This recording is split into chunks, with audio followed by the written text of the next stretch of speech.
This is what I call the educator's dilemma. Here's what we're asked to do. We're asked to prepare you for jobs that don't yet exist, to solve problems we don't yet know about, using technologies that have not yet been invented.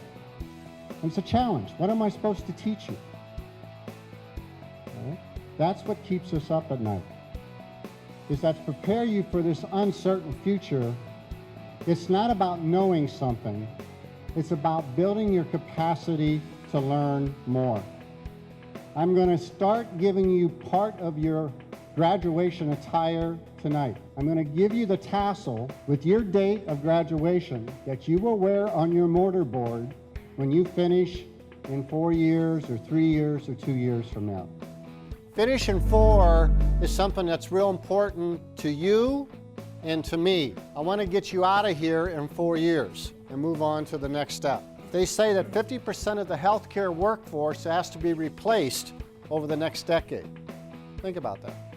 Half the workforce, healthcare workforce, has to be replaced next decade.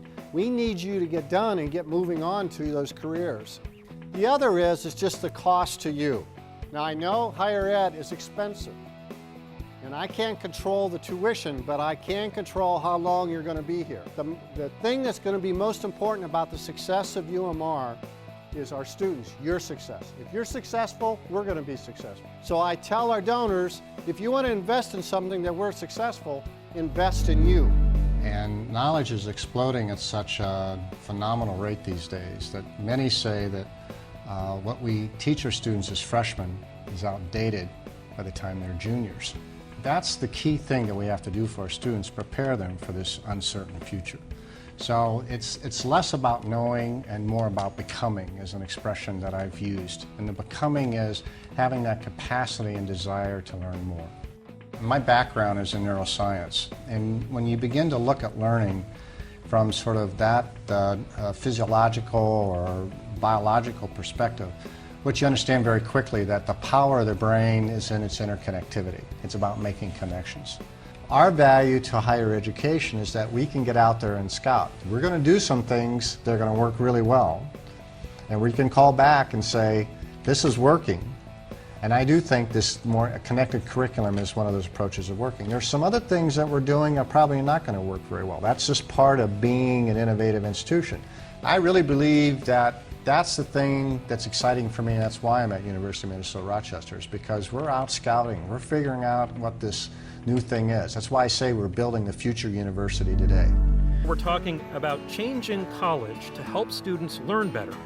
And I'm here at a brand new school in Rochester, Minnesota, that's being created to do just that. The building going up behind me is going to house classrooms, labs, and apartments for students at the recently created University of Minnesota Rochester. And I'm here with the school's chancellor, Stephen Lempool. He has worked at big universities his entire career. Trying to make changes in those places was hard, and when he came here, he got the opportunity to build a new school from scratch. What we decided here is that we're going to build an institution that's focused on learning. The way new knowledge is being created is changing, so our structures have to change. If there is one organizing principle at this new college, this is it. Get students engaged and excited about learning. After that, everything else pretty much falls into place, says Chancellor Lempool.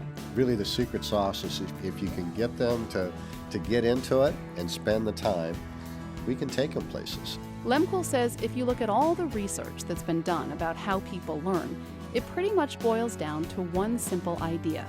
People learn when they're motivated to learn. My first main point that I want to touch on is to get involved in UMR and in the community. UMR wouldn't be anything without Rochester. Rochester supports us in more ways than one, as you can see as we're standing in Peace Plaza right now. There are plenty of places to get involved. Try volunteering. There are plenty of churches around. I do some research because it's an awesome community, and you'll be really missing out on an important college experience if you don't get to know your community around you. The community has lived up to my expectations. The opportunity to start a new university from scratch was something that attracted me here. I was in Missouri for over 20 years, and I was managing change in higher education, and here was an opportunity for us to create change.